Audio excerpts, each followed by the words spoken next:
The voice of sharing, 旅人ASEAN。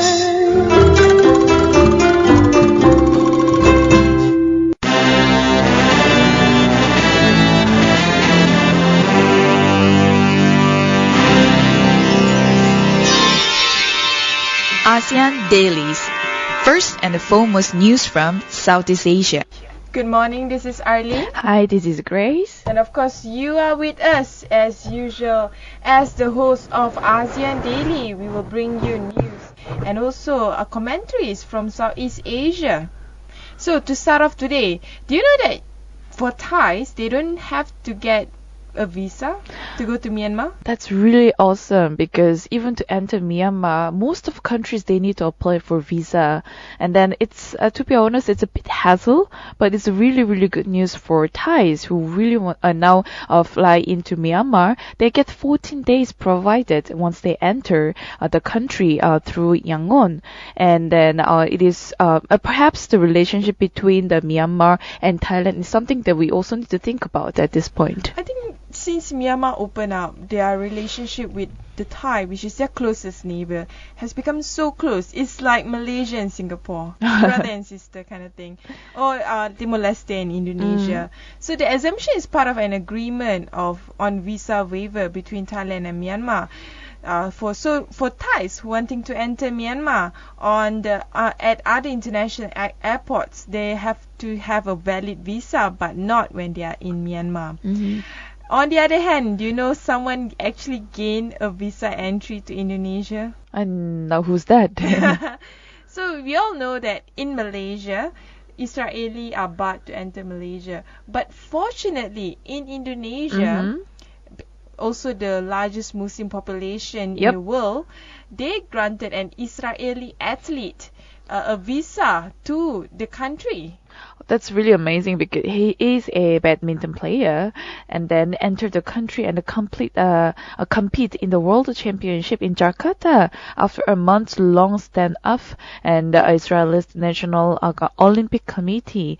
And having this, the Olympic Committee of Israel, according to Misha Zimmerman, he said he had been clear to enter this Indonesia, the world's most populous Muslim country, like you mentioned, and after it's also happened after being repeatedly denied a visa just because he's Israeli. I personally think that just because he is Israeli, he shouldn't be barred to enter any country. I mean, I know for Indonesia and Malaysia, we have a political stance when it comes to how the Israeli government conduct towards the Palestine especially. But I think for the people of Israel, especially if they come to Malaysia or Indonesia for non-political purpose, like for example a badminton player, I don't think he shouldn't be barred for it. And it's great because Zimmerman, he's actually a very competent player. He competed in the 2012 London Olympics, the first Israeli badminton player to represent Israel at a game, and he has won numerous badminton competition in Israel, including mixed doubles with his mother, who is also his coach. That's amazing. It is amazing. So giving this sort of permission or even granting the visa to someone who we didn't expect before, it is a positive movement, and also perhaps having a healthy competition among countries is also good movement as well. It reminds me of this one campaign, you want to get people to have closer ties, even though politically both countries, the Muslim population, Muslim populous country like Indonesia and Malaysia might not have good relationship with Israel, but in terms of culture and human relations, I think people should get close to each other and play sports with each other. And it reminded me of this one Facebook page. It's called Iran and Israel We Are Friends, something like that. I can't remember, but it's kind of cool to see people from Israel and people from Iran. They just put poster of like I'm Iranian or I'm Israeli. I don't support war. We are friends. Those kind of peaceful messages. I think it adds more value to human society. On the other hand, This is about our Deputy Prime Minister Ahmad Zahid Hamidi. So he's keen on a system for 1.5 million Bangladeshi. This is a talk with Dhaka between and Putrajaya to provide a management system for the millions of Bangladeshi workers in Malaysia. Well, Zahid, a brother, Abdul Hakim Hamidi, is executive chairperson, and apparently he aims of the to real-time network. Yeah. Sinjar Berhad, yeah, apparently he aims to provide an online system where for a fee workers can be registered and also monitored from the Bangladesh and Malaysia, which is pretty a fair treatment for those who want to come to Malaysia for working, and it is good that they can be registered and also perhaps without confiscating their passport and so on. It is good that they are monitored and also they can see the population as well as monitor the whole system of treating the foreign workers. I think it's great that Zahid Hamidi is introducing this system. I think it's long overdue. We need a system where workers are being treated fairly, are being monitored, and at the same time they are able to live a decent life. Hopefully this system will provide a better management for the workers. Yeah. But I think I have the biggest problem when the news itself say that the person in charge is his brother and it's a company, and it reminds me of nepotism in a way, because I think business and politics should be separated in a way. You shouldn't have your siblings have business deals when you are the politician, isn't it?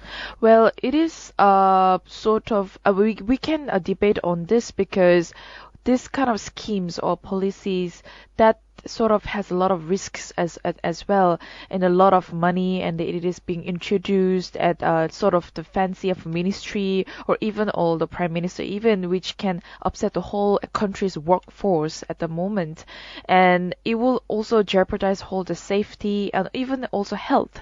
So once this scheme is introduced, who's really willing to invest on the money to take care of all those facilities and the safety and the health care for a Bangladeshi at this point.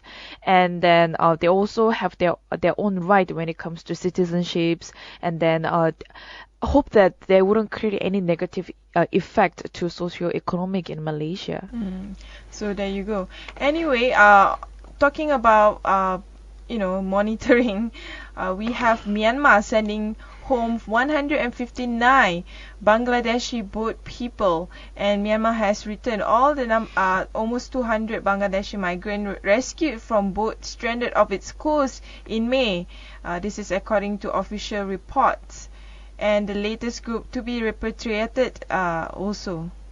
Yes, and then there are about more than 800 men, women, and children. They were picked up from the ship, and then they were abandoned by the smugglers in the Bay of Bangai in the recent months. And after Thai cracked down on the people smuggling, they led the gang bosses to abandon their human cargo on the land at the sea. Well, this is not something new, and the people who are just left at the sea because they have nowhere to go, and then really they were not really welcomed by other nations, and it sparked a long sort of verification process between Myanmar and Bangladesh to determine the nationality of these migrants, with either side showing the willingness to accept them at first, of course.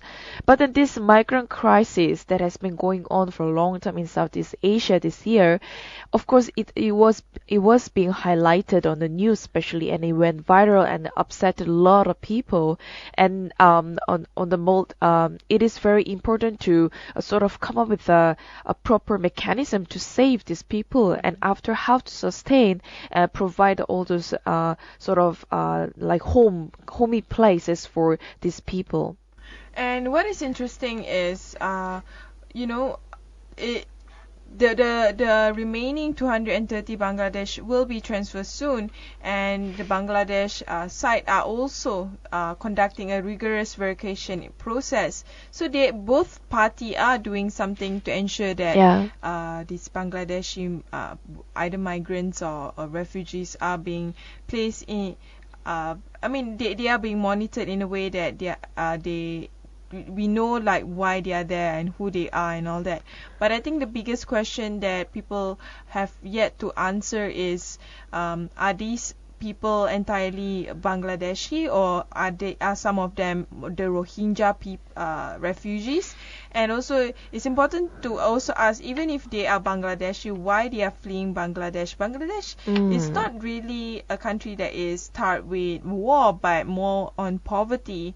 So this is an area where we need to ask ourselves, maybe Bangladesh should keep up with its economic development, Right. so that people can still prosper, or not they wouldn't have go miles and miles away from home just to get a better life or a better job, right? So on the other hand, talking about jobs, Malaysia and Brunei to enter into joint exploration for oil and gas. So both countries will soon enter into this joint exploration in potential lucrative deposits in the South China Sea. And we have been talking about South China Sea for so long, especially with its rich natural resources. And this is also Malaysia. This is also a joint maritime boundary that has been shared by Sarawak and the Sultanate. Well, this enjoined a statement issued after their 19th annual leaders consultation. Both expressed a desire to see the speedy commercialization of the recently discovered these new oil and gas fields in the commercial arrangement areas. And when it comes to oil and gas, these are the two natural resources that a lot of countries can put their eyes on. And then having these two natural resources can make the nation really powerful. And then these two leaders are satisfied, of course, with the process made by the Petroleum Brunei and also Petronas in the oil and gas exploration collaboration. It's a great news for both countries to find oil and gas, but maybe not at this time, since oil and gas is still very much, not really high price. But nevertheless, the two had signed production sharing agreement in the commercial arrangement area. Najib was there with the Sultan of Brunei, also satisfied with the progress made and on the joint demarcation and border survey on the land boundaries shared by Sarawak's northernmost division of Limbang and Brunei. And the great news is both leaders encourage Petroleum Brunei and Petronas to find innovative solution to commercialize a recent discovery in the commercial arrangement area, and to realize the building of an offshore hub being coordinated by the Brunei Energy Department in the Prime Minister's Department. And this is great news for Sarawak as well, because Sarawak is an emerging economic zone. Of course, within the peninsula, we have the Kuala Lumpur, Penang, and now the emerging state, which is Johor, with its Iskandar project. But Sarawak also wants to be seen as an important economic zone, and with this joint venture, Sarawak may have the spotlight that it seeks to have, which is to be a hub for renewable energy and for heavy industry and for oil and gas as well. Anyway, talking about human rights, UN urges Thailand to amend tough law against royal insults. Well, United Nations Human Rights Office voiced alarm on Tuesday. What is it called? The shockingly disproportionate prison terms handed down by these military courts in Thailand for insulting the monarchy, and urged authorities to amend the law. And well, it's like having sort of sedition act in the Malaysia as well. And traveling back to Thailand, there is also a law that if somebody insults the whole military or even the monarchy, the person will be charged for whatever the period that could be in the jail. And that this UN right spokesman, who is Ravinda Shamdasani, told the news that there had been a sharp rise in such cases in Thailand, with more than 40 recorded since the military took power in coup Wow, May 40. 15. That's a huge number. And it's just like probably just 1 year ago, right? Yeah, May that's correct. Yeah. 2014. And the recent one is even worse. A mother of two, she posted, something maybe sounds seditious Right. to the Thai royal family on Facebook some more, and she's being jailed probably more than 20 years. So Just for which that. is well, I think that the government really wants to show their power. That, you cannot insult our government or even monarchy system. However, again, they are restricting or even really restricting on the freedom of expression when it comes to public. I mean, it's fair enough if you want to have less majesty, you want people not to insult, especially the government or the monarchy. It's fair enough to have a law, but the law have to be fair. Maybe community service or something light, something that people can understand the importance of. I don't know, the monarchy perhaps. But that is if the monarchy is really an important element within the government Yeah. or the political structure. But to put people behind bars just for a Facebook post is really too much. It is quite too much, and maybe we can say it goes to extreme level where just to punishing people because of the one or single post or just to by expressing themselves. So until the law is amended, such laws should not be used arbitrarily to curb debate on critical issue of public interest. It's true. I mean, you can just talk about virtually anything, and it can be sounded seditious. Right? Yeah, and this is wrong because criticism towards the head of state or head of government should be allowed, especially if it's constructive to the development of For sure. the country's politics. Anyway, we'll take one short break. When we return, we'll discuss more on the economic side of Southeast Asia.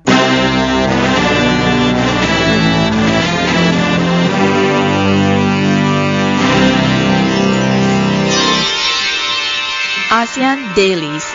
First and the foremost news from Southeast Asia. Hey, this is Arlene. Welcome back. This is Grace. And of course, you are with us at ASEAN Daily.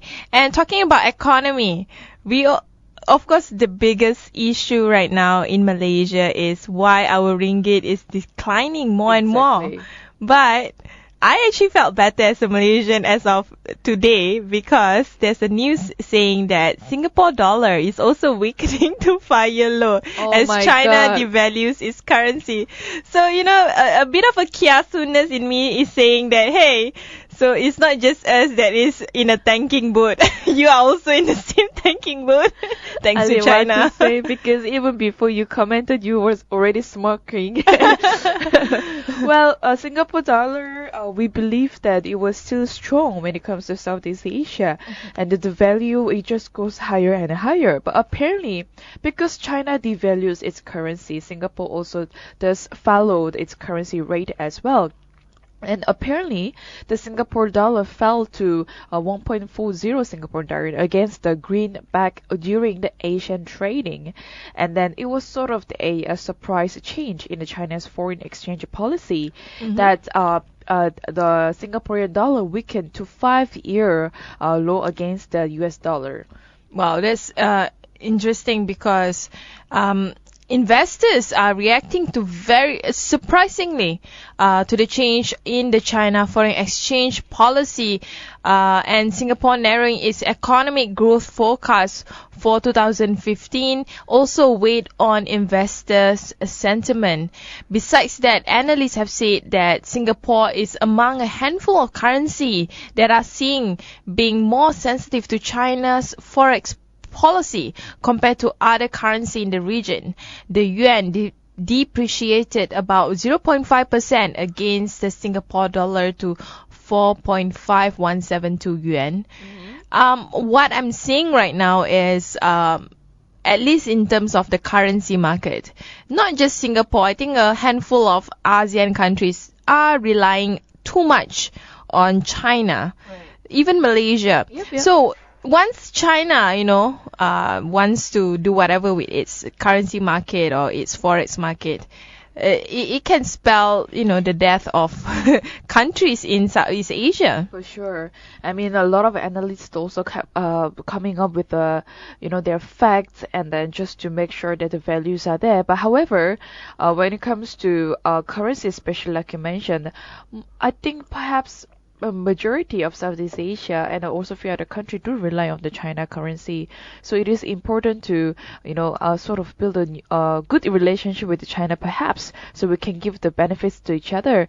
But then the value, Singapore dollar is still in one of the strongest currency rate in Southeast Asia. So hope that it doesn't drop that much because still we have the potential to grow as a whole ASEAN. So devaluing or even the dropping in the currency through as in the whole region, it's a sort of a negative effect. That's true. It will have a negative effect towards ASEAN. I mean, a lot of ASEAN countries in ASEAN already being affected by the currency market. So, in a way, the good side is we can go to Singapore without having to pinch our money. Yeah, that is for sure. But on the negative side is it can create an effect where investors will have negative sentiment to the region as a whole.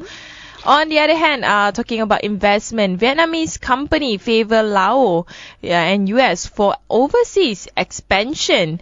This is according to this news that the Vietnamese companies are pledging $155.4 million for their investment projects in 22 countries and territories around the world in the first half of the year. And apparently this foreign investment agency, they reported that the Ministry of Planning and Investment, they licensed 47 new projects, while 19 existing projects had their registered capital adjusted. So Laos was the most favored destination among Vietnamese investors, attracting nearly 35% of all these pledges. And it was also followed by US and Germany as well, with committed funding of about $50.8 million and also $26.5 million, and then that is also coming from Germany.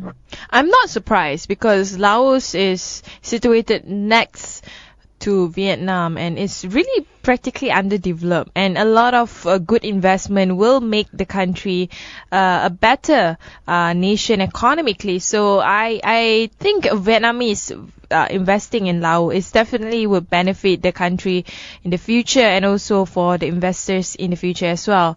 And other 8 new projects that were registered in Myanmar, which was also the highest number of a single destination, the agency under the Ministry of Planning and Investment noted on it. So hope that, Laos will be the chair for ASEAN next year. So hope that with all these small stepping stones, Laos can look forward to having this development in their own countries and also with the collaboration and investment for the other countries as well. Well, nothing improves investment better than having a single market. And of course, I'm talking about the ASEAN Economic Community, AEC. And ASEAN is urged to use AEC as leverage for regional maturity. Well, ASEAN Economic community is still in a work in progress, and it is also according to Indonesia Vice President Yusuf Kala. He also mentioned the same thing, and with the economic imbalances and unresolved disputes. And he also praised the fact that ASEAN has become a vital player in the world, and it's shown by the increasing number of countries that are appointing special envoys to handle ASEAN matters, and the fact that the Union has helped making this Southeast Asia region into peaceful and stable area. Which is great, the fact that even recently EU have sent their representative to ASEAN for the EU-ASEAN FTA, and you are seeing more and more countries sending representative to ASEAN because they are seeing this region as an important trade region. Nevertheless, despite the relative successes, he said that ASEAN still have a long way to go due to economic imbalances and unresolved disputes. And this is, of course, he's focusing more on the politics side of Southeast Asia, right. and also the fact that a lot of the things are still very much heavy in bureaucracy to get things done. For example, in Indonesia, if you want to set up a company, you have to follow, if I'm not mistaken, 22 steps just to set up a company, a foreigner. That's a long progress. In more developed countries, probably just 1 or 2 steps, and it's just as easy as that. And that's how you liberalize an economy. That is true. And in fact, the more countries are beginning to engage more intensively with ASEAN and thus expanding the number of partners we have it is very possible. And at the same time, this expansion of diplomatic interest is in the region why the ASEAN Secretariat should be expanded as well, and also to facilitate our growing partnership with other countries. We'll take another one short break. When we return, we will discuss on the societal side of Southeast Asia.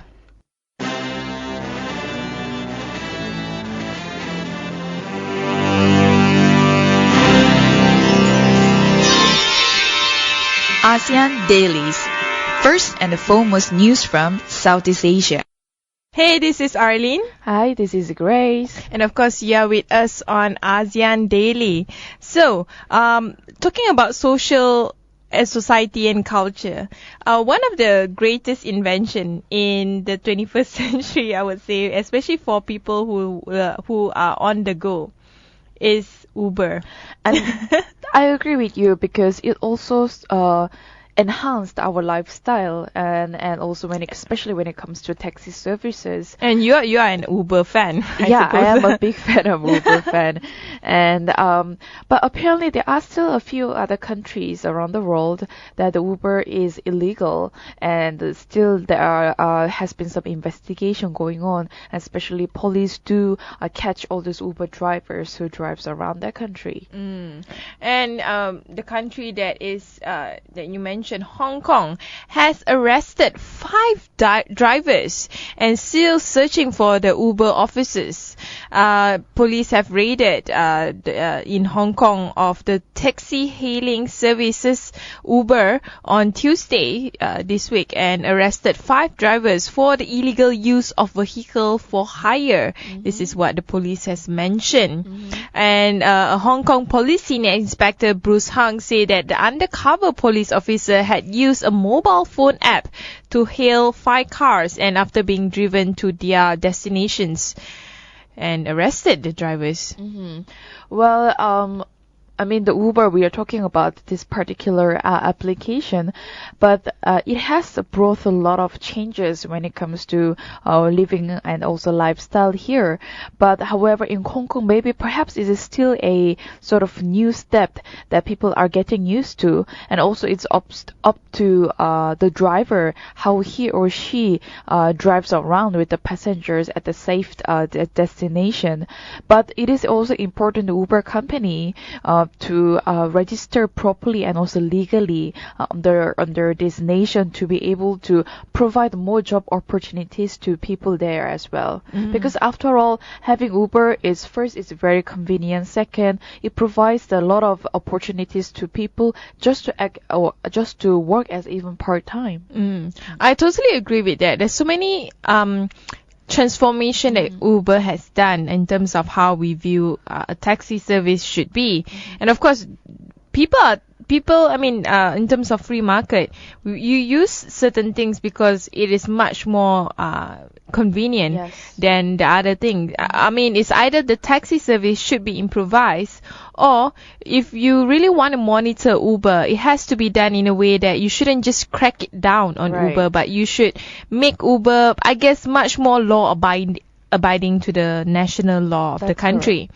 And the move of crack down on Uber is also part of the police against Uber in China rule former British colony Hong Kong after local taxi drivers mounted protests against the online service for hurting their livelihood. I can understand, it's not easy to be a taxi driver nowadays. Yeah, of course not. So I can understand their problem. Another protest that is happening is by Cambodians, not on Uber, but on other issue. This is regarding on Angkor Wat, because India is having a replica, is building a replica of Angkor Wat, and this is not sitting well with Cambodians. Yes, apparently Cambodia asked India to completely stop this private trust plan to build this replica of the world's largest Hindu temple, Angkor Wat in the Bihar.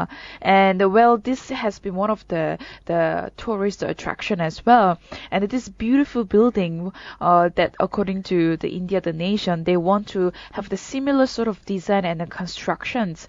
So the Cambodia isn't really happy about it. And in fact, the Deputy Prime Minister said Angkor Wat temple is the national symbol of Cambodia, and he requested Indian government to completely stop the company's plan to build this replica of this beautiful temple. And Cambodia has also expressed that the copy of Angkor Wat temple for commercial benefits can seriously violate the world heritage, and that is true, which is also the emblem that has been used in its national flag for many centuries. I think when it comes to Angkor Wat, definitely we need to respect the ancient historical building, because it's in Cambodia's flag, it's part of Cambodia's identity. If you think about Cambodia, the first thing that you think about is, of course, Angkor Wat. So to have a replica or a knockoff in India is definitely not respecting the heritage that the Cambodians have. So that's all for us today. But before I end the news, just to let you know, today is just a couple of years ago today, in 2014, which is like, 11 years ago? Yeah, it's a long time ago. So Mr. Lee Hsien Loong was sworn in as Singapore's third Prime Minister. So that means Lee Hsien Loong has been Prime Minister of Singapore for 11 years. That's quite a long time. Yeah, I think he wants to be like probably the next Tun Mahathir. No, just kidding about it. You never know. It's so long. I think we should follow the presidential system like the US, where only 8 years. You can only make change in 8 years. Anyway, that's all from us today, and you can always listen to us via social media on Facebook, Twitter, and Instagram. As well as we've got YouTube, so we upload our podcast on YouTube channels. But before that, do visit us at the Rian ASEAN website, where you can get more contents and also read about. And at the same time, when you're on the go and when you don't have the proper access, do download our app Rian ASEAN as an app on your mobile phone and listen to us.